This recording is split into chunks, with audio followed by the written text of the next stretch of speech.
Olá, meus amigos, olá, minhas amigas, sejam bem-vindos ao programa Saber Direito. Meu nome é Renato Montanz de Sá, sou professor de Processo Civil e Prática Forense, ministro aula em cursos preparatórios para concurso, exame de ordem e também em pós-graduações, e sou autor de diversas obras jurídicas. Hoje, nós estamos na nossa terceira aula do programa Intervenção de Terceiros e Sujeitos do Processo, e a aula que nós vamos enfrentar hoje será a denunciação da lide.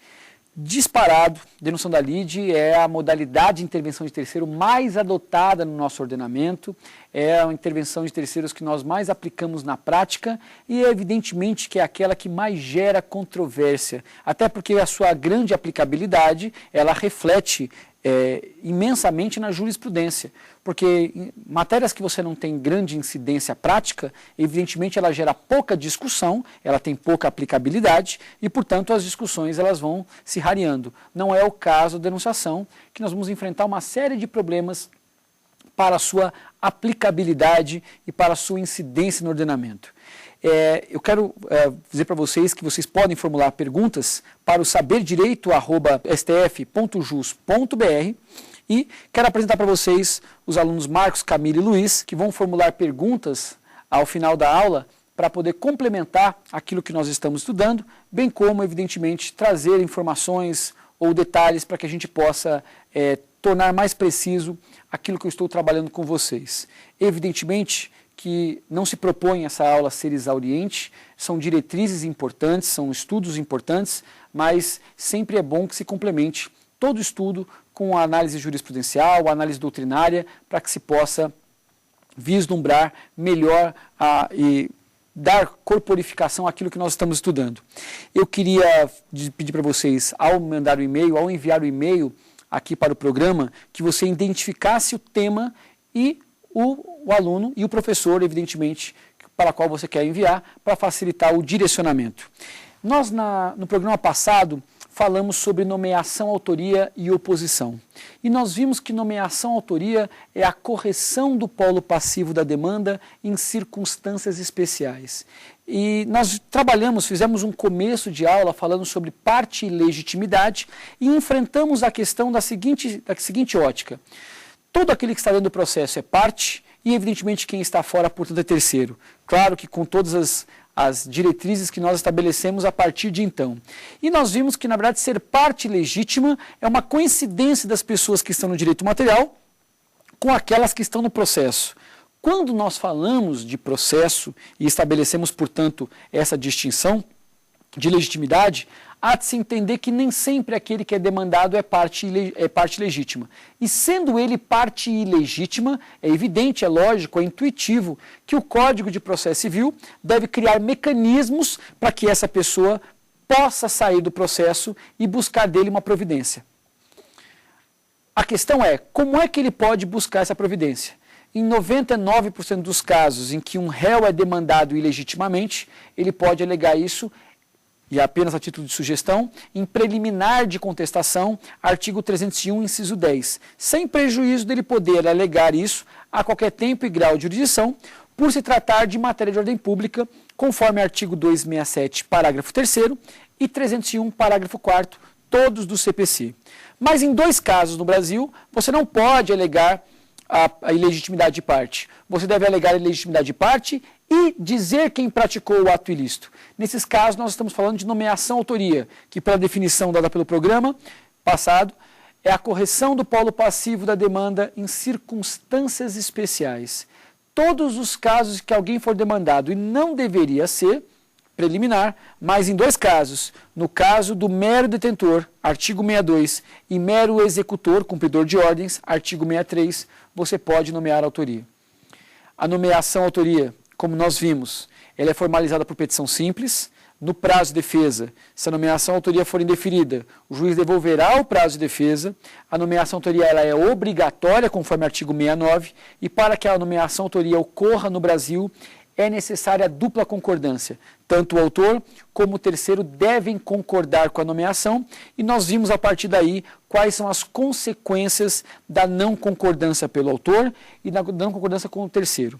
Nós também conversamos na aula passada sobre oposição. Oposição ocorre quando o terceiro reivindica para si, no todo ou em parte, aquilo que as partes disputam em juízo. E é importante que se entenda que quem disputa um bem em juízo, geralmente é quem pretende ser dono dele. Se duas pessoas estão disputando um bem e um terceiro entende que este bem, móvel ou imóvel, que está sendo disputado num dado processo, lhe pertence, ele pode ingressar no processo com oposição para reivindicar para si o que as partes disputam. Vimos que a oposição ela é uma intervenção ad excludendum. Por quê? Porque o seu objetivo é excluir as partes, ou como o professor Rodolfo Camargo Mancuso estabelece, uma pretensão bifronte. Eu quero uma procedência para mim e uma improcedência para as partes. A oposição se difere dos embargos de terceiro por aquilo que se persegue, o que se pretende o terceiro é o bem e o que as partes disputam é o bem, então existe essa coincidência, daí o porquê nós chamamos de oposição. Se aquilo que se disputa não coincidir com aquilo que o terceiro pretende, aí no caso nós falamos de embargos de terceiro. Recomendo que assistam a aula para que vocês possam verificar melhor essas distinções. Vimos que a oposição tem natureza de ação, eu posso ingressar até a sentença, os opostos, que são os autores e réus originários, serão citados para se defender no prazo comum de 15 dias, não incide, portanto, o artigo 191, e a oposição.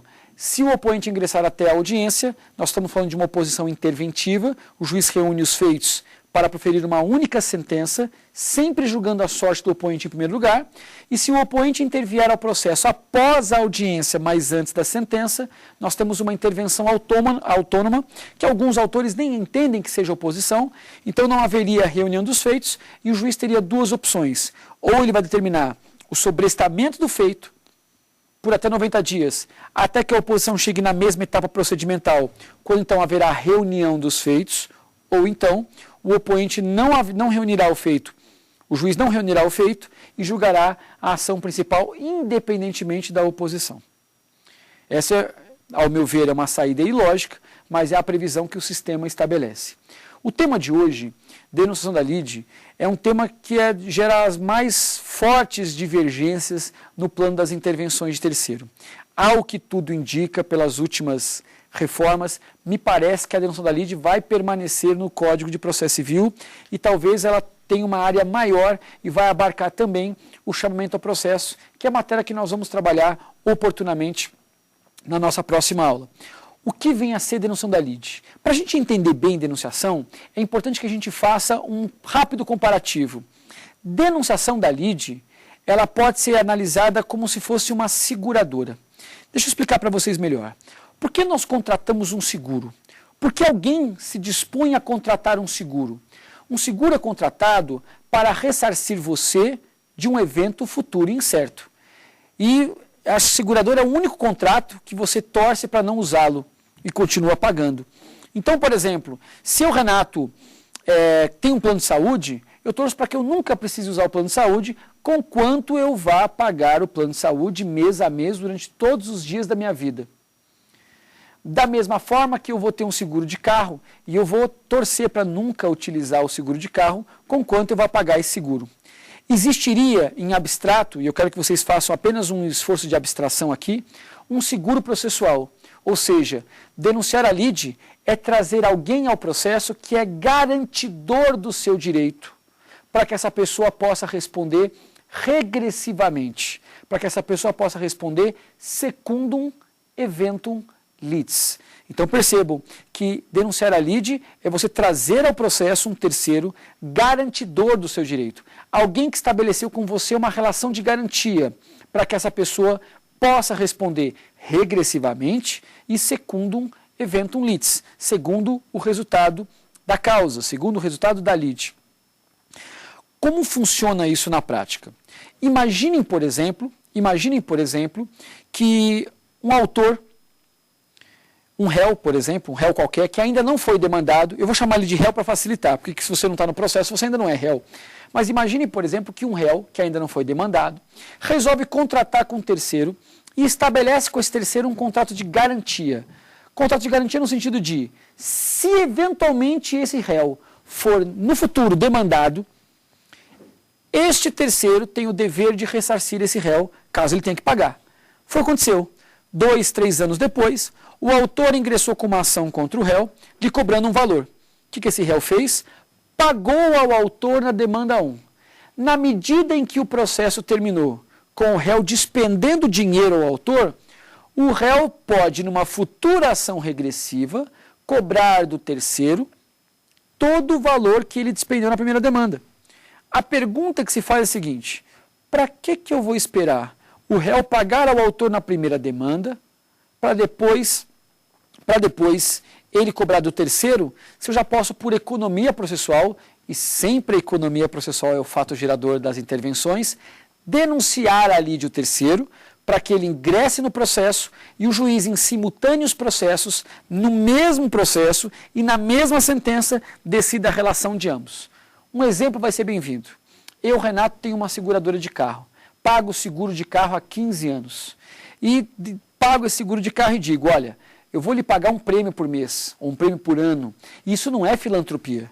Caso aconteça algum roubo, furto, avaria, danificação no meu veículo, eu tenho o direito de ser ressarcido. Foi o que aconteceu. Um belo dia eu bati no carro de alguém, por imprudência, negligência, imperícia, e esse alguém ingressa com uma ação contra mim, uma ação de acidente de veículo terrestre, artigo 275, inciso 2, a linha D do CPC. No que essa pessoa ingressa com a ação contra mim, eu, Renato, teria duas opções.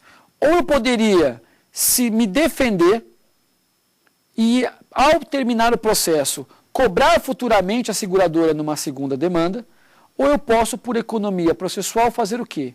Eu posso já denunciar a lei de seguradora, deixar a seguradora, vamos dizer assim, stand-by, e fazer o seguinte: seguradora, estou te denunciando a lide, mas eu vou fazer o possível para me defender do autor e quebrar o nexo causal. Eu quero provar para o judiciário que o autor não é detentor desse direito que ele postula. Eu acho que eu não sou culpado. Mas se eu, réu, for culpado e condenado, você regressivamente já me paga nesse mesmo processo. Então, nesses casos, o juiz vai preferir uma sentença com dois dispositivos. Ele vai condenar o réu a pagar o autor e vai condenar a seguradora a pagar ao réu nesse caso. Então, a denunciação da lide, ela embute na ação originária a futura ação regressiva que você ia demandar por economia processual. Então, nós vamos conseguir enxergar, numa visão macroscópica, que dentro da relação processual, nós vamos ter dois processos. Nós vamos ter o processo do autor contra o réu e do réu contra o terceiro. Claro, partindo da premissa que o réu tenha denunciado a lide, que nós vamos estudar ainda hoje, que ao autor é possível denunciar a lide. Primeiro ponto importante. No Brasil, existem 3 modalidades de intervenção de terceiro. O artigo 70 do Código de Processo Civil enumera 3 modalidades de intervenção de terceiro. Nós temos a hipótese de evicção, a hipótese da seguradora, ou da posse indireta, desculpem, seguradora não, da posse indireta, que alguns autores entendem que é uma evicção de maneira diversa, e as outras hipóteses por lei ou contrato. Então nós temos 3 hipóteses. A hipótese de evicção do inciso 1, e recomendo que vocês estudem pela aula, porque o Código de Processo Civil, ao menos no inciso 1, ele comete equívocos quanto à legitimidade. Ele confunde terceiro com adquirente, com autor. Então, evicção, posse indireta, lei ou contrato. Primeira hipótese que nós temos que trabalhar, vamos falar um pouquinho de evicção. Evicção é a perda da coisa por decisão judicial. Evicção é a perda da coisa por decisão judicial. E o artigo 450 do Código Civil autoriza que todo aquele que perca seu imóvel por força da evicção tenha direito a receber não só o valor, como perdas e danos e todos os gastos daí decorrentes. Deixa eu explicar para vocês de uma maneira mais simples. Imaginem, por exemplo, que A vende a B um imóvel. A vendeu a B um imóvel. Só que o imóvel que o A vendeu para B, verdade dos fatos, não era de A. A conseguiu uma matrícula fajuta e conseguiu passar esse imóvel para B. Verdade dos fatos, o imóvel que B adquiriu hoje pertence a C. C é o verdadeiro dono. verificando